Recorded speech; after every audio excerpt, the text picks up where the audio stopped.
au cœur de nos massifs avec Esprit Montagne et Poma. Le groupe Samsé et l'entrepôt du bricolage vous présentent Esprit Montagne.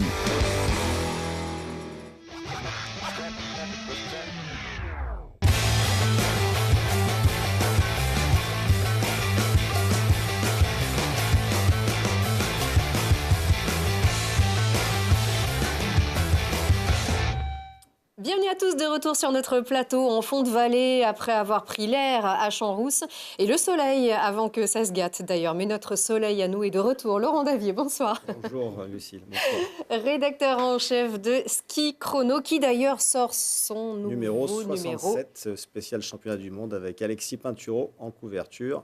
Une grosse interview de Johan Claret.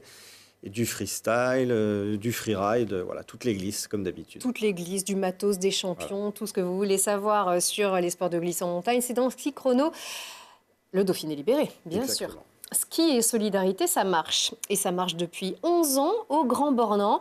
Glisse en cœur, c'est le plus gros événement caritatif de la montagne en France. Et c'est du 22 au 24 mars prochain, 24 heures de ski pour l'association Grégory Le Marchal. Bonsoir Max Gavy. Bonsoir.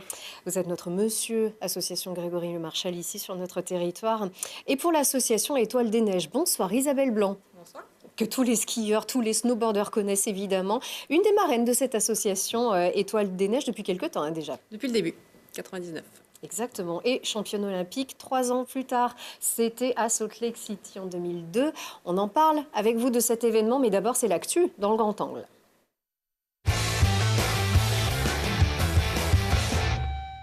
Et on a encore des podiums et des résultats et plein de sourires. Et oui, on attendait le retour de Martin Fourcade au championnat du monde d'Östersund et on a vu arriver Quentin Fillon-Maillet, 2 fois médaille de bronze. C'est le Français qui cartonne en ce moment en biathlon. C'est le meilleur Français actuellement, donc c'est pas une surprise non plus. Martin est pas très loin, il est dans le top 5. Ah oui, alors qu'il revient justement.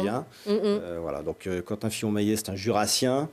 Il est surnommé dans le milieu le Morbac, ça veut dire qu'il ne lâche jamais rien, il a vraiment une ténacité de fer. C'est élégant. Et c'est très élégant. Des fois, le milieu du ski n'est pas toujours très élégant, mais voilà.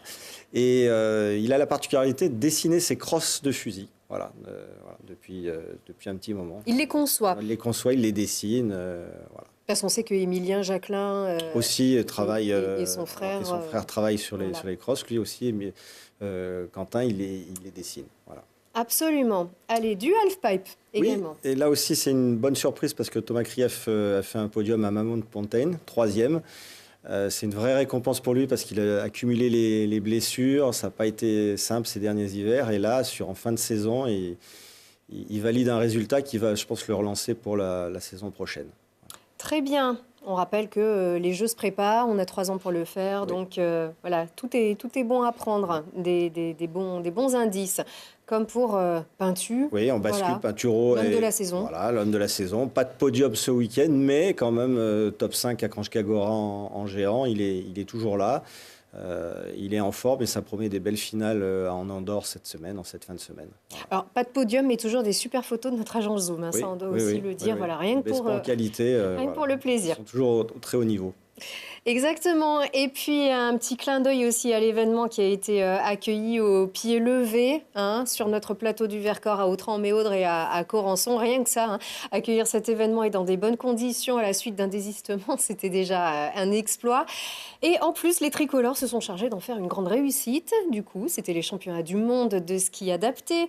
Et les Français ont enchaîné les performances et les podiums. Un triplé en slalom et 2 belles médailles d'argent en relais nordique chez les hommes et chez les femmes.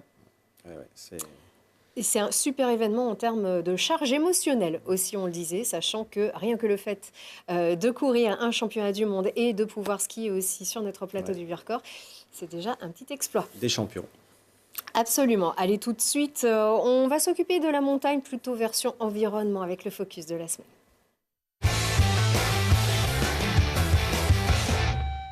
Et c'est un focus sur un label qui est attribué à Champs-Rousse depuis 3 ans et qui combine transition écologique et développement de la station du futur que nous vous avions présenté lors de notre édition spéciale la semaine dernière. Il nous paraissait très important de pouvoir écouter justement quelles sont les conditions, qu'est-ce qui tient à ce fameux label et tout simplement quelles sont les caractéristiques environnementales d'une station comme celle de Champs-Rousse qui se protège. La montagne et les activités humaines, à part le tourisme, ont disparu. Il faut reconnaître que tout ce qui est remarquable à ce jour, c'est ce qui a été façonné à une époque par la main de l'homme et qu'on ait difficulté à entretenir à ce jour. Il faut reconnaître que grâce à ça, on est les derniers paysans de la montagne, en fin de compte, avec les aménagements de pistes, parce qu'on fait des engazonnements. Ça nous permet de maintenir des activités, et je parle des activités pastorales, hein, c'est eux qui font l'entretien de notre site, donc grâce aux aménagements de pistes. Et autour de tout ça, on a cette sensibilité de protection. La preuve, c'est qu'à Champs-Rousse, la station elle date des années 50, et on peut regarder qu'on est dans une intégrité avec une particularité où on a une cymbrée, c'est des pins cymbraux qui sont assez riches, et des espèces emblématiques qui sont tétralyres. Présence du tétralyre dans un domaine skiable, ça veut dire que signe de bonne gestion en termes d'environnement et de protection. Absolument. Alors merci pour toutes ces précisions. Franck, c'est une station qui est labellisée Flocon Vert. Alors c'est un label encore assez récent. C'est un label assez récent, il n'y a que 6 stations en France qui ont ce label. Et en fait, c'est un label qui répond à énormément de critères environnementaux pour protéger un espace de haute qualité environnementale. Par définition, un site touristique est soit un espace de haute qualité culturelle, ici c'est environnemental, culturel aussi, on l'a vu tout à l'heure, avec une histoire de Champs-Rousse, avec du Hamel, avec le Jeux Olympiques qui est très importante. Et ce label nous sert aussi de cahier des charges pour nous dans toutes nos actions d'aménagement de la station, de régénération aussi des espaces montagnards qui ont pu être dégradés quelquefois. Là, il y a un gros projet par exemple sur la Croix de Champs-Rousse de régénération de ce belvédère magnifique qui est la Croix de Champs-Rousse, qu'on peut peut-être qualifier d'aiguille du Midi du Dauphiné, avec une vue à 360 qui est spectaculaire. Donc ces labels nous donnent un cahier des charges, nous donnent une marche à suivre et récompensent la station pour son engagement sur ses actions en matière d'environnement. Donc c'est le label Flocon Vert, mais ce n'est pas que celui-ci, c'est aussi le trophée Cime Durable remporté par la station de Champs-Rousse l'an dernier. Et c'est aussi une gestion exceptionnelle de l'eau. Alors ça justement, c'est ce qui peut fâcher un petit peu, c'est l'enneigement en fait artificiel. Alors la neige de culture, c'est vrai qu'on en parle assez souvent. Il faut savoir que contrairement aux idées reçues, la neige de culture, c'est juste de l'air froid, de l'eau. Donc ce qu'on dit tout le temps, nous, c'est de l'eau, de l'air, du ski. On peut, si vous voulez, prendre un peu de neige de culture à la sortie d'un canot à neige, la faire chauffer un petit peu et la boire directement. Contrairement à une piscine où les piscines sont souvent chlorées, on utilise beaucoup d'eau qui après n'est plus propre à la consommation. L'eau des canots à neige peut être considérée comme une eau de baignade par exemple. Donc vous ne déversez pas de l'eau sale? Non, c'est de l'eau parfaitement pure qui est rendue à la nature à une période en plus où la végétation en a besoin. C'est-à-dire que la fonte des neiges, là, ça va être à partir du 15 avril. Ça fond un petit peu déjà actuellement, mais la grosse fonte, là, c'est au printemps. Et on rend à la nature cette eau qui est parfaitement propre. Voilà, et ça, c'est quelque chose, on s'en doute pas toujours. Justement, on a toujours une image quand même un petit peu, peut-être un peu erronée, ou en tout cas qui a quelques années de retard, peut-être. Je pense que les aménageurs essayent aussi de progresser sur ce plan-là. La région Auvergne-Rhône-Alpes a un gros programme dans Neigeur. Ça permet justement de commencer les saisons à temps ou de les terminer un petit peu plus, j'allais dire, dans le temps. Donc ça devient essentiel, malheureusement, dans l'arsenal d'avoir des enneigeurs. Voilà, les pays comme l'Autriche, la Suisse sont très en avance et la France avait un petit peu de retard en la matière. Très bien. La Croix de Champs-Rousse, c'est l'aiguille du Midi de Grenoble. Oui, il y a 1800 mètres d'écart, mais... C'est un peu plus bas, Grenoble, c'est normal. Voilà. Exactement. Allez, tout de suite, nos invités.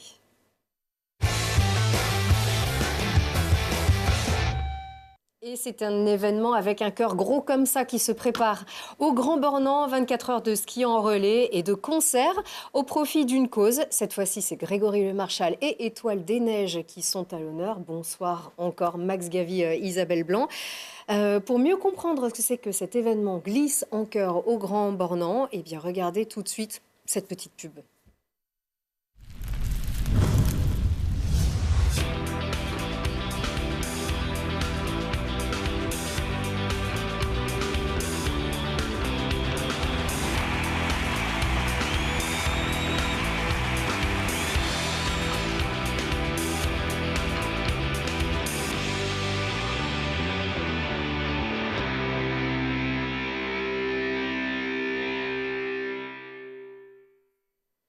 Voilà, et c'est résumé donc en quelques images. Ça vous fait chaud au cœur, ça, hein, Max? Ah ben, tout soutien fait chaud au cœur. On sait pourquoi ils sont là, on sait pourquoi les gens apportent leur contribution. Oui, moi qui suis un peu pas concerné, voilà, ça me touche, ça m'émeut. On ne peut qu'être... en fait, ça alimente notre espoir, tout ça. Parce que, alors là, 153 équipes, pour l'instant, hein, vraiment à l'heure où on enregistre cette émission, 153 équipes, 1267 coureurs, c'est déjà plus que l'an dernier, Oui. hein, sur toutes les équipes qui avaient été. Je crois que l'an dernier, il y avait 124 équipes, hein, donc effectivement, qui ont contribué quand même à collecter 421 000 € au profit de l'association TFA. Cette fois-ci, ce sont vous, donc les bénéficiaires. On rappelle juste, hein, vous dites que vous êtes un papa concerné, vous êtes un papa combattant, et on fait un grand coucou à votre fils Sacha et à toute votre famille. Merci. Voilà, et donc Grégory Lemarchal et Glisse en cœur. Isabelle, c'est pas la première fois, hein, que Étoile des Neiges est bénéficiaire de Glisse en cœur. Alors, il me semble qu'il a été bénéficiaire une fois, mais il y a très longtemps, au tout début. Ouais, il y a 9 ans. 9 ans. Voilà, il y a 9 ans. Mais depuis, voilà, il y a une récurrence. On vient sur cet événement, on crée des équipes parce que c'est un moment de partage. C'est un moment, c'est un beau moment humain, qui ce soit effectivement pour le côté caritatif, mais aussi pour toutes les équipes qui participent. Voilà, on s'en rappelle toute sa vie. C'est pas un hasard si ça a lieu au Grand Bornand, parce qu'on sait que les Bornandins ont du cœur. C'est vraiment une station qui vit pour la générosité, qui vit pour le sport. Il y a des champions, il y a Tessa Worley, il y a Steve Missillier, il y a les frères Middle. Et puis il y a le fan club du Grand Bornand qui met toujours de l'ambiance de manière exceptionnelle. J'ajoute Benjamin Davier. Davier aussi, qui a fait des super résultats au championnat du monde d'handiski. Un des plus grands handiskieurs de l'histoire. C'est vraiment une station village qui a une très forte une âme, une culture et un don de générosité. Ça, vous l'avez ressenti, parce que j'imagine que vous êtes associé aussi à l'organisation de cet événement. Il y a des personnes qui s'engagent à donner. Comment est-ce que vous vous investissez, en fait ? En fait, le but, c'est de trouver des équipes entreprises qui puissent monter 10 coureurs dans chaque entreprise. Puis vous avez les équipes tribus qui sont là carrément des potes, des amis. Hein. Moi, je peux y aller. Vous pouvez y aller, vous pouvez vous inscrire, monter une équipe. Bien ou pas bien, hein, d'ailleurs. Hein. Oui, tout à fait. D'ailleurs, on regrette que Téléchrono n'ait pas pu monter une équipe, d'ailleurs. Il est encore temps, hein, il est encore temps. On a encore une semaine. Et chaque coureur, chaque participant doit aller chercher des dons dans leur entourage. Et ce qui fait que voilà, la cagnotte, elle monte, parce que c'est un véritable défi. Hein. Il y a cet esprit de compétition. Moi-même, qui avec l'association Grégory Lemarchal, quand on nous a proposé ce concept d'être les bénéficiaires, on s'est pris au jeu petit à petit, et puis là, ça gonfle. Il y a vraiment une compétition entre chaque équipe tribu et chaque équipe entreprise. Nous, on était les premiers dans les équipes tribus. Là, on vient de passer deuxième. J'avoue que ça m'énerve un petit peu. Donc, on va repasser premier, je pense, bientôt. Et vous faites comment, en fait ? Vous vous appelez on en parle. Du matin qu'on se lève au soir où on se couche, on parle de glisse en cœur, glisse en cœur, glisse en cœur. Et les gens nous soutiennent. Donc, voilà. Si vous avez des amis qui participent à glisse en cœur, n'hésitez pas à aller apporter votre petite contribution, ne serait-ce que 5 €, mais peu importe. Il faut faire monter les compteurs. Et comme on a fixé l'objectif à 450 000 € cette année, on passe... Enfin, j'y crois. Je pense qu'on va faire exploser le truc. Ouais. Alors, du coup, vous qui nous écoutez, hein, renseignez-vous bien évidemment, car ce sont les malades de la mucoviscidose donc, qui reprennent espoir à chacune des associations, à chacune des événements, je vais y arriver, à chacun des événements caritatifs organisés au bénéfice de cette association. Je rappelle que c'est une maladie génétique. Qui aujourd'hui peut être traitée dans une certaine proportion. En tout cas, on n'est vraiment pas loin de pouvoir la vaincre, cette maladie. On n'est pas loin, il y a encore beaucoup de choses à faire, mais il faut aussi rappeler quand même, malgré tout, le côté noir de la chose, c'est que c'est encore une maladie mortelle. On n'en parle pas suffisamment. Il y a des progrès, mais il y a une médiane de vie qui reste, une courbe de vie qui reste quand même assez courte. Hein, voilà. Mais voilà, tous ces participants, on a vraiment espoir. Et la recherche fait d'énormes progrès et on aura dans quelques temps quelques surprises. Et l'association Grégory Lemarchal soutient à la fois la recherche, aide à faire avancer la recherche et également le quotidien des malades. Alors l'association, oui, bien sûr, l'association Grégory Marchal s'occupe bien sûr de la prise en charge des patients pour essayer de leur donner un confort, un certain confort de vie. Avec des maisons Grégory Le Marchal. Il y a une maison Grégory Marchal qui est en train de se construire à côté de l'hôpital Foch à Paris. Il y a la rénovation des hôpitaux pour mettre nos patients hors de danger parce que parfois, selon la pathologie, on est vraiment en danger à l'hôpital, il faut le dire, il ne faut pas avoir peur de le dire. Il y a vraiment des patients qui risquent certaines choses. Et justement, l'association a rénové 25 hôpitaux depuis la création, depuis 10 ans. Donc ils font un travail formidable. Et bien sûr, quand vous offrez du confort, vous offrez un certain moral, une certaine combativité, vous donnez une certaine combativité, une envie à ces patients. Et les équipes médicales, si vous les mettez aussi dans un confort quotidien, travaillent mieux. Donc voilà, parfois les choses tiennent à peu de choses, quoi. Donc voilà, à quoi va servir votre argent si vous soutenez cette concrètement, cette si on association? veut faire un don, comment on fait ça? Alors vous allez sur le site de Glisse en Cœur, vous avez un lien qui vous dit faites un don. Vous allez choisir votre équipe. Une fois que vous êtes sur l'équipe, vous avez la possibilité de faire un don sur un coureur ou carrément à l'équipe. Et c'est tout simple. Il y a même des rencontres qui peuvent se produire avec ça. Oui, vous pouvez aussi mettre un petit mot d'encouragement. Voilà, parce que 24 heures, c'est quand même...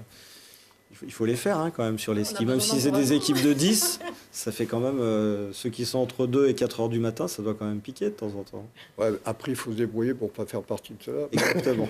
Isabelle, vous la faites, vous la courez aussi, en plus d'être la marraine. Alors, comment ça se passe 24 heures quand on a été une athlète? C'est un peu plus facile ou pas?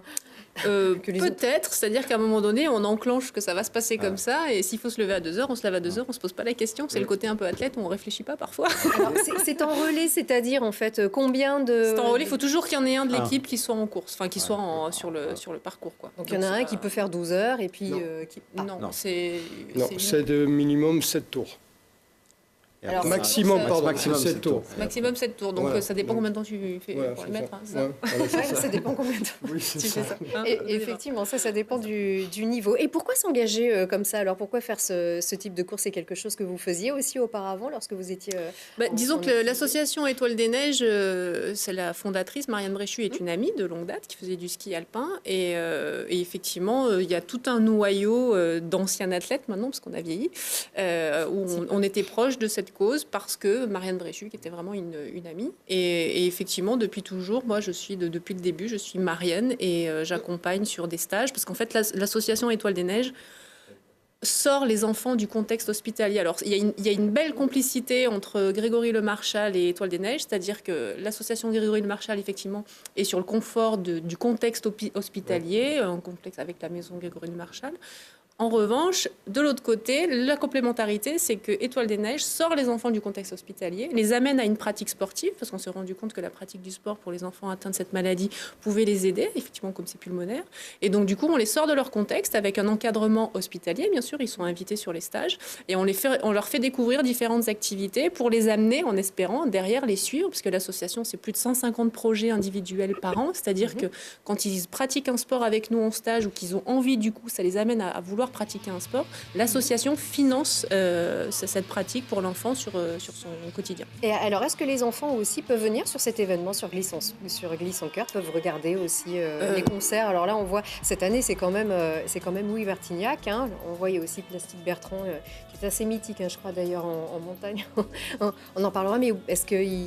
Bien sûr, ils peuvent venir, accompagner pour certains, d'autres, après, ça dépend des avancées de cette maladie. Et les équipes d'Étoile des Neiges sont constituées d'enfants, enfin de jeunes adultes maintenant, qui sont pour certains greffés, d'autres pas, et qui vont faire du ski aussi. Donc c'est vraiment du 100% Étoile des Neiges. Il y a beaucoup de patients greffés qui vont participer à la compétition. Ça, c'est très touchant de voir cette énergie qui leur a été donnée, cette survie, cette vie qui leur a été donnée par le fait qu'ils aient reçu un don d'organes. Voilà. Ça montre aussi que rien n'est impossible. Aussi. Non, rien n'est impossible. Ouais. Rien n'est impossible et on fait tout pour que les choses deviennent possibles aussi. Bon, en tout cas, on y croit bien à votre combat, à tous les deux et votre complémentarité. Et donc, cet événement, on vous le rappelle, hein, c'est du 22 au 24 mars prochain au Grand Bornand. Si je peux juste me Absolument, permettre de remercier le Grand Bornand, toute l'équipe de la Maison du Tourisme qui font un travail extraordinaire.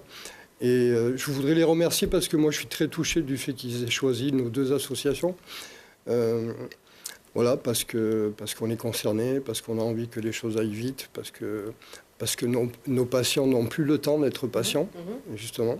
Et merci à eux parce que c'est un beau cadeau qu'ils nous font. Ils devaient être là, mais là, ils sont complètement sur Oui, les manifestations. mais d'ailleurs, le fait dans que le dur. Pierre, le Marchal et Laurence ne soient pas là sur ce plateau aujourd'hui, c'est parce que justement, ils sont en préparation d'organisation au Grand Bornand. Allez, on pense à tout ce beau monde et on recevra bien sûr le Grand Bornand très vite. On reparlera de cet événement. Isabelle, vous ne pouviez pas être là sans qu'on vous remontre ces images que vous connaissiez déjà par cœur, qui datent de 2002, hein, c'est ça, février 2002. On est à Salt Lake City. Karine Ruby est là, c'était hier, exactement. Karine Ruby et Isabelle Blanc, finale. Hein, c'était des images de France 3. Alors aujourd'hui, avec quelques mois de recul, à quoi est-ce qu'on pense? À chaque fois que je vois ces images, forcément, c'est un moment fort de ma vie. Hein. Après, ce n'est pas toute ma vie parce qu'il y a une après-carrière. On se rend compte que, voilà, c'est une partie de vie. Après, c'est des images émouvantes parce que, pour ceux qui ne le savent pas, en fait, Karine Ruby aujourd'hui est décédée. Hein. Elle a rejoint les montagnes d'une façon spirituelle. Et du coup, c'est particulier. Il y a ma maman qu'on voit, qui est plus de ce monde aussi. Donc, c'est toujours très émouvant pour moi de voir parce que c'est un moment de joie et un moment aussi d'un peu de nostalgie. Mais oui, même parfois quand je revois ces images, je me dis mais c'est qui cette nana? Mais quand je me vois là tel un taureau au départ, je me dis mais je ressemble pas, je suis pas comme ça. Mais en fait on évolue, c'est ça qui est bien. Et j'ai bien évolué, enfin en tout cas. Pas changé, hein. Alors là, pas changé, ah bah non. Je suis née comme ça, moi j'avais les cheveux comme ça, je suis née comme ça, je suis restée comme ça. Mais c'est gentil, merci. Mais non, ça change une vie, c'est un chouette moment et encore une fois, c'est des moments forts parce que c'est des moments de partage. On vient de parler de Glisse en cœur, à un moment donné, quand on vit des choses avec les autres, qu'on les partage, qu'il y a un objectif, qu'il y a des choses comme ça reste et c'est les relations humaines, c'est les aventures humaines. Donc il faut courir à ce genre d'objectifs, que ce soit dans le caritatif, dans le sportif, dans d'autres domaines. C'est important de vivre des moments forts entre nous, entre humains. Alors, on arrive au terme de cette émission. En revanche, on va pouvoir en savoir un petit peu plus sur ce fameux après-carrière. On veut en savoir encore un petit peu plus sur ce qui a suivi cette médaille d'or à Salt Lake City dans notre bonus d'Esprit Montagne que vous pourrez voir sur notre site télégrenoble.net. En attendant, n'oubliez pas, vous pouvez encore vous inscrire et surtout faire des dons à des équipes. Le concept est quand même assez sympa aussi sur glissencoeur. Je ne sais pas quoi, en tout cas sur le site de Glisse en cœur pour le Grand Bornand et soutenir Étoile des Neiges et l'association Grégory Le Marchal. Merci Laurent encore. Merci. Et très bel événement à vous. Merci. Merci. Et à la semaine prochaine.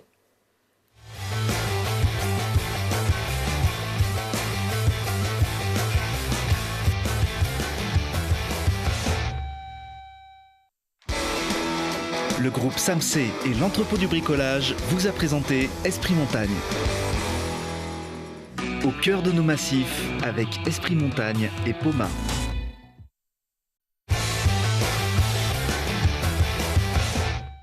L'extension d'Esprit Montagne autour de l'événement Glisse en cœur du 22 au 24 mars prochain au Grand Bornand avec des associations, l'association Grégory Le Marchal et l'association Étoile des Neiges, Max Gavy et Isabelle Blanc. C'est vous les bénéficiaires de cet événement dont on a parlé avec Laurent Davier, le rédacteur en chef de Ski Chrono. Donc vous pouvez tout revoir sur notre émission Esprit Montagne pour tout savoir sur cet événement. Isabelle, on voulait quand même en savoir plus sur vous, sur votre après-carrière notamment, et surtout sur ce qui a changé depuis ces images dont on ne se lasse pas, bien sûr, donc avec cette fameuse course, avec Karine, la chamonière de Karine Ruby. On disait... que, alors cette course, je ne sais pas si ça avait été le cas sur cette course, mais vous étiez quand même adversaire et vous tiriez la bourre un petit peu, et notamment pendant les courses. Est-ce que là, ça s'est passé? Bien sûr, une très très belle rivalité. C'est important des rivalités comme ça parce que ça nous a amené toutes les deux à être au meilleur niveau pendant plus de 10 ans. Et alors effectivement, on n'était pas amis dans une complicité parce qu'il y avait cette rivalité. Mais qu'est-ce que c'est fort de... Moi, je suis toujours très touchée de voir ces images. Mais Karine Ruby, dans ma carrière, elle a été essentielle. Elle a été la première déjà, Elle a été la première médaillée d'or olympique. Et puis là, sur Salt Lake City, de pouvoir... Enfin, quand j'ai appris que c'était elle qui passait en finale, je me retrouve avec la championne olympique en titre. On était 1 et 2 de la Coupe du Monde à cette période-là. Donc on était vraiment les deux... Qui était 1? C'était vous ou c'était elle? Oui, je crois que c'était moi, mais bon, allez, bon, là, parfois c'était elle. Bon, elle était beaucoup plus talentueuse que moi. Moi, j'avais ce petit truc qui arrivait à peut-être mental. Elle avait une fluidité, un toucher de neige que je n'avais pas. Moi, j'étais un peu plus dans le dur et à la fois un peu plus dans le mental. Je travaillais plus ça. Bon, cette fois-ci, ça a été moi. Il y a eu plein de fois où ça a été elle. Et quelques fois, je lui ai chippé quelques médailles. Mais elle m'a vraiment amenée à me surpasser, à me dépasser. Et c'était chouette, quoi. C'est l'émulation. C'est vrai que c'était un sacré caractère, Karine. Ouais. L'avoir comme adversaire, c'était pas simple. C'était magique. C'était magique. Ah non, mais c'était des choses, quand on parle de rivalité franco-française, je préférais faire 4e et elle 6e que elle 1re et moi 2e, par exemple. Alors que le résultat est quand même pas le même. Donc on est dans des trucs très bizarres.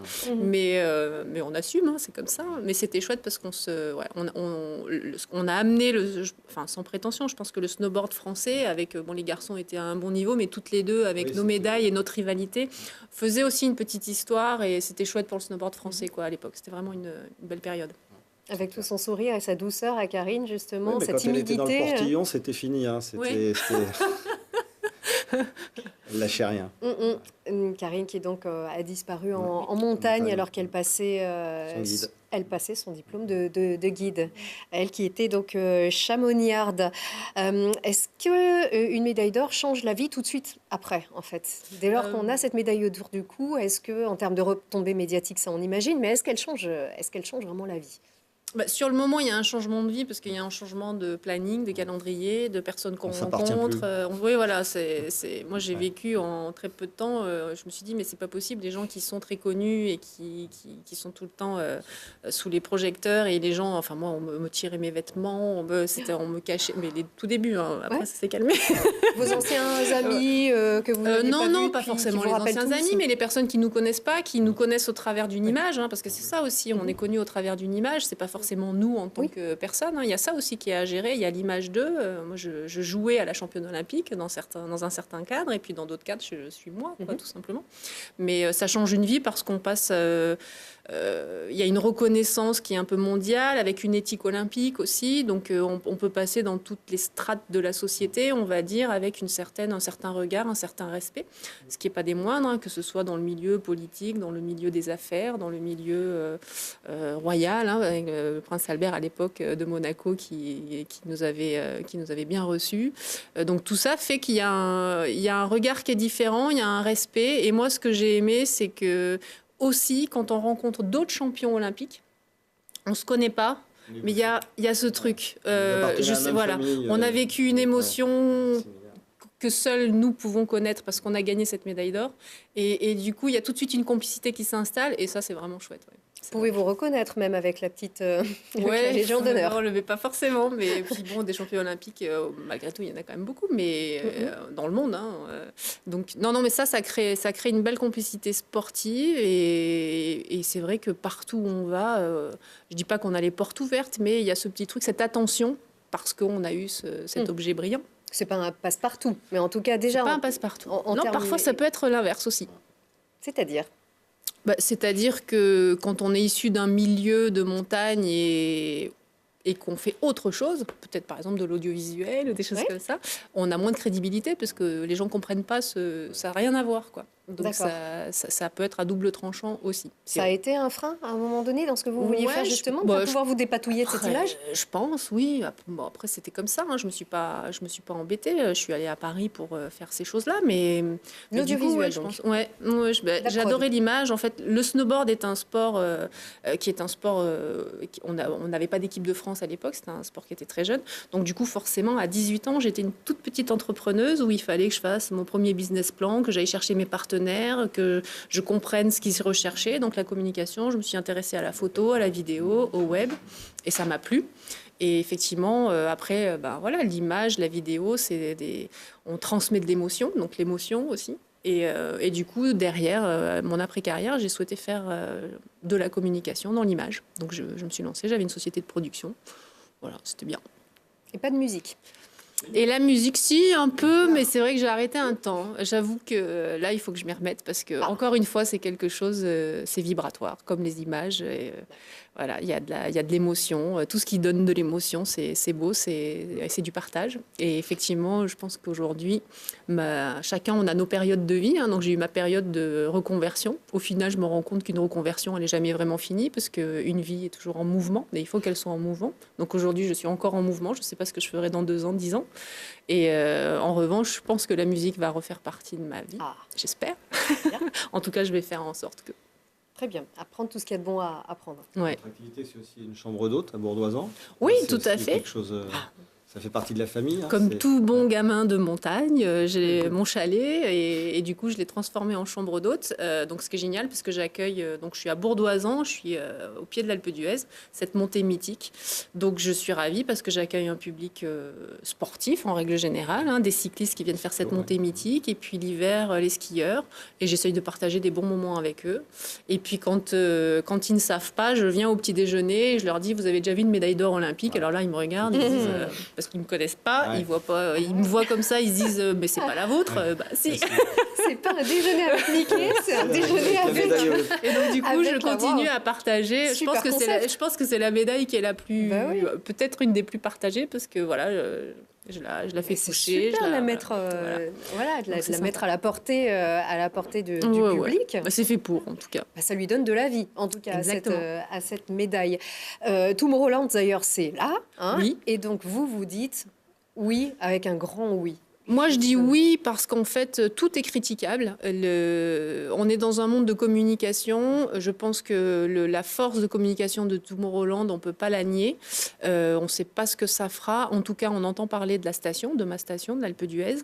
Alors oui, effectivement, c'est pas facile à mettre en place. Ça déplaît à certains acteurs économiques de la station, moins à d'autres. Écologistes aussi. Et voilà. Après, bon, c'est toujours pareil. Dans la vie, il faut trouver des équilibres. L'équilibre, il va peut-être se trouver dans le temps. L'important, je pense, c'est qu'on entende le nom de l'Alpe d'Huez, que c'est un événement divers, que c'est aussi une clientèle qu'on n'a pas forcément dans la région, donc une clientèle qui a un certain portefeuille, qui est jeune, qui va peut-être perdurer. Et je pense que c'est des choses qu'il faut voir sur le long terme. On a tendance aujourd'hui, encore une fois, dans cette société où tout va vite, à voir les choses à court terme. On fait un investissement, il faut tout de suite qu'on ait le retour. Il faut réapprendre, je pense, à utiliser cette notion de temps. Donner du temps aux choses et je suis pour. Après, je comprends qu'il y ait des contraintes et qu'il y ait des difficultés. Il faut laisser le temps. Très bien. En tout cas, il y a des contents. C'est ceux qui y participent, c'est ceux qui skient aussi pendant ces 3 jours, qui skient, qui dansent et qui écoutent de la musique. Il y a parfois des moins contents, mais ils pourront peut-être l'être sur plusieurs années quand on verra justement l'impact en termes de remplissage, en termes de fréquentation, d'image, etc. Très bien, compris. Merci beaucoup encore Laurent d'avoir été avec nous. Max, merci d'avoir sagement écouté nos échanges. On vous rappelle, Glisse en Cœur, c'est l'événement au Grand Bornand du 22 au 24 mars prochain. C'est 24 heures de ski en relais par équipe au bénéfice de l'association Grégory Le Marchal et Étoile des Neiges, 2 associations complémentaires. Et vous pouvez faire un don sur le site internet de Glisse en Cœur, choisir votre équipe, choisir vos athlètes. En tout cas, tout ceci, c'est au profit des malades et des enfants malades notamment. Merci encore à vous d'avoir été là. Merci Laurent, à très vite.